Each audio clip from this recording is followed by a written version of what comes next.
Assalamualaikum warahmatullahi wabarakatuh. Salam dan bahagia. Pada kesempatan ini izinkan saya menyampaikan sebuah penjelasan atau gambaran dari materi koneksi antar materi modul 2.1 dari tema memenuhi kebutuhan belajar murid melalui pembelajaran berdiferensiasi.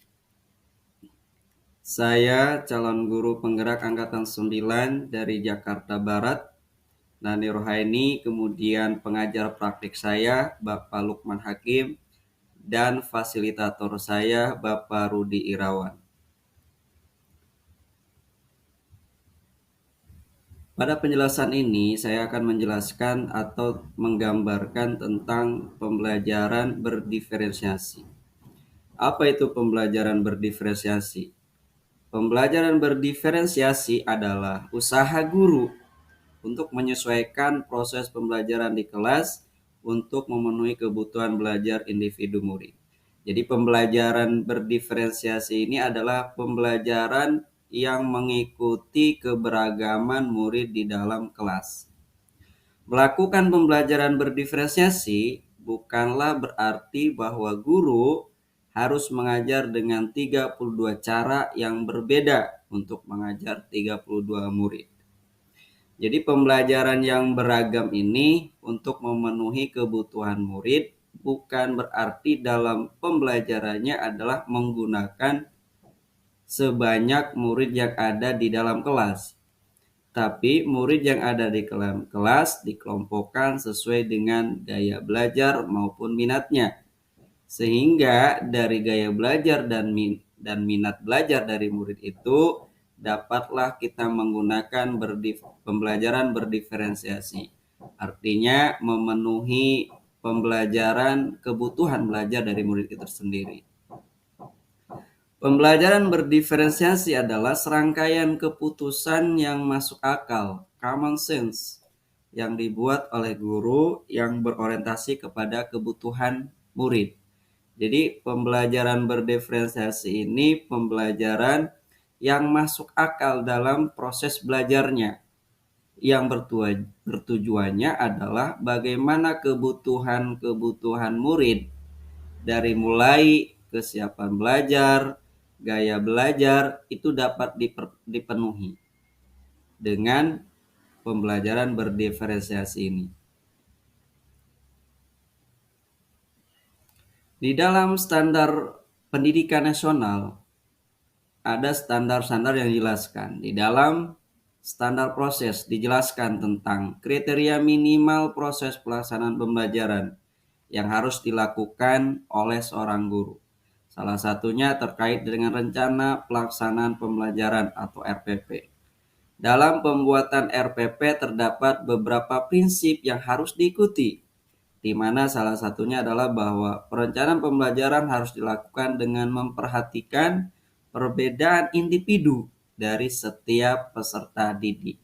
Maka ketika pembelajaran berdiferensiasi ini, mulai RPP-nya pun dibuat untuk memenuhi setiap perbedaan individu peserta didik atau murid dalam kelas.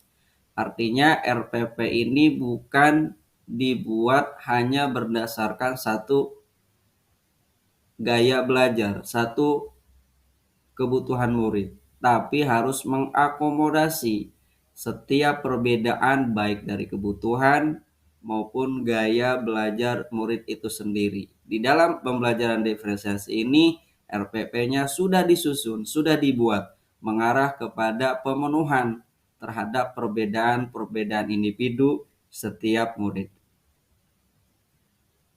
Kebutuhan murid, apa saja sih kebutuhan murid itu? Yang pertama, kebutuhan belajar murid atau readiness. Apa itu readiness? Apa isinya? Informasi tentang apakah pengetahuan atau keterampilan yang dimiliki murid saat ini sesuai dengan keterampilan atau pengetahuan baru yang akan diajarkan. Jadi dalam readiness ini guru wajib mengetahui apa yang sudah diketahui oleh siswa, apa yang sudah dipahami oleh siswa, berkaitan dengan pembelajaran yang akan dilakukan. Dengan demikian, bahwa guru bisa memetakan bagaimana setiap individu mempunyai pengetahuan yang berbeda-beda. Yang kedua dari kebutuhan murid adalah minat belajar, suatu keadaan mental yang menghasilkan respon terarah kepada suatu situasi atau objek tertentu yang menyenangkan, yang memberikan kepuasan. Minat juga dapat dilihat sebuah kecenderungan individu untuk terlibat dalam jangka waktu lama.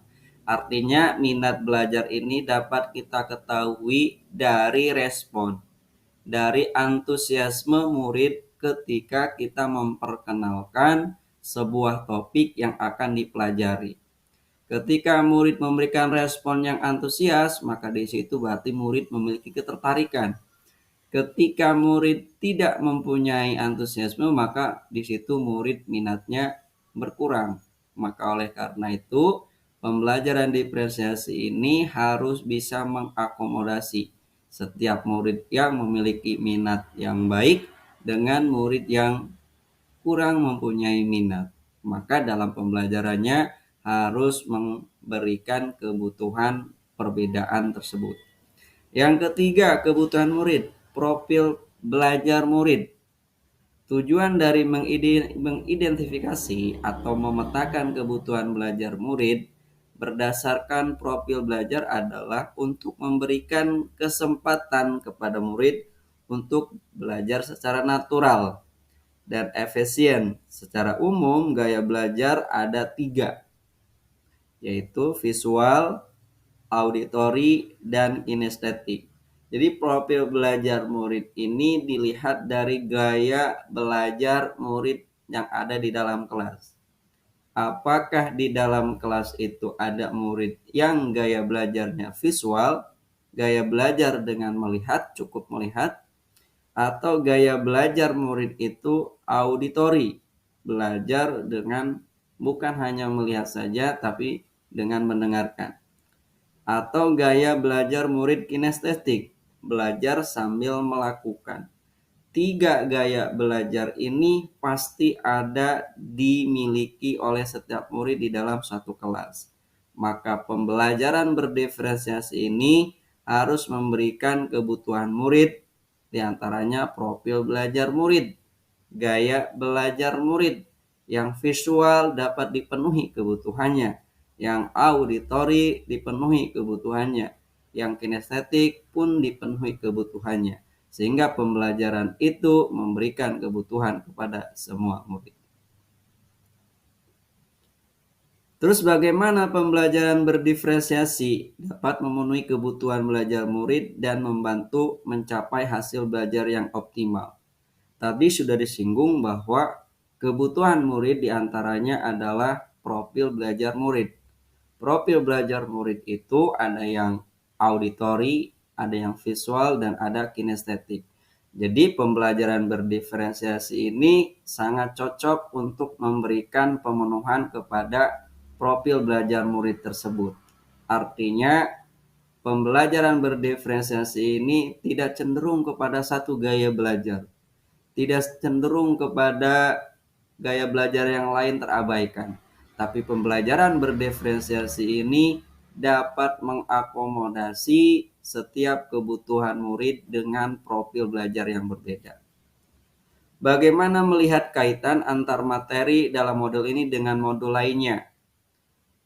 Di dalam modul 1, terutama terhadap filosofi pendidikan menurut Ki Hajar Dewantara, bahwa pendidikan itu adalah menuntun. Karena sejatinya murid atau peserta didik itu sudah memiliki kodrat masing-masing, baik kodrat alam maupun kodrat zaman.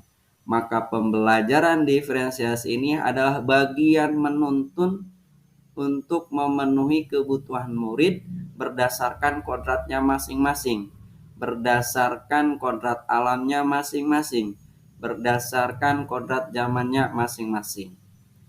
Kemudian berbudaya positif.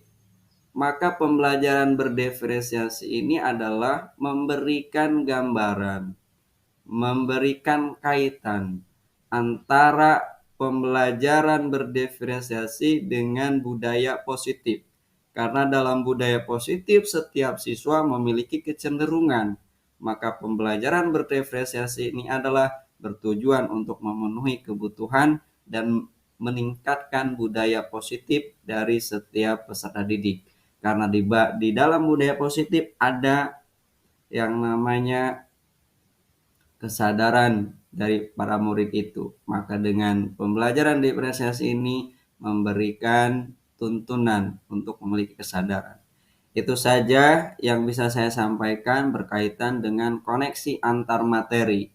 Modul 2.1 berkaitan pemenuhan kebutuhan belajar murid dengan pembelajaran berdiferensiasi. Demikian, kurang lebihnya saya mohon maaf. Assalamualaikum warahmatullahi